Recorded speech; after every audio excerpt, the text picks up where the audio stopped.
Time PBS နဲ့ပတ်သက်ရင်ကျွန်တော်ရဲ့အမြင်ကျွန်တော်အတွေ့အကြုံပြည်သူနဲ့ပတ်သက်ပြီးတော့လိုအပ်ချက်တွေပြီးတော့ပြည်သူနဲ့ပတ်သက်တဲ့တိုးတက်စရာရှိမဲ့ကိစ္စတွေ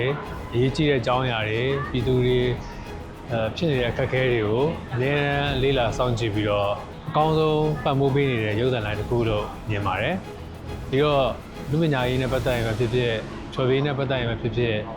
အခုကျွန်တော်ပွဲထဲမှာတွေ့ခဲ့ရတဲ့အစီအစဉ်တွေကဆိုရင်အနာဂတ်မှာဆက်လုပ်မယ်အရာတွေနဲ့ဖြစ်ဖြစ်ဒီသူနဲ့ပတ်သက်ပြီးအကောင်းဆုံးဖြစ်စေမဲ့ entertainment တွေ performance တွေစသဖြင့်အများကြီးကိုတွေ့ကြုံခဲ့ရတဲ့အတွက်အနာဂတ်မှာအများကြီးအောင်မြင်ပါစေလို့ Time PBS ကိုဆုတောင်းပေးပါတယ်။ Session တစ်ပြည့်မွေးနေ့မှာဒီအောင်မြင်မှုတွေအများကြီးဆက်ရရှိပါစေ။ပြည်သူနဲ့အတူတူ Time ပြည်သူတွေနဲ့အတူတူရပ်တည်ပြီးတော့အောင်မြင်တဲ့အလုပ်တွေအများကြီးလုပ်နိုင်ပါစေလို့ဆုတောင်းပေးပါတယ်။ Time PBS စစ်ခေါက်ထုခွန်း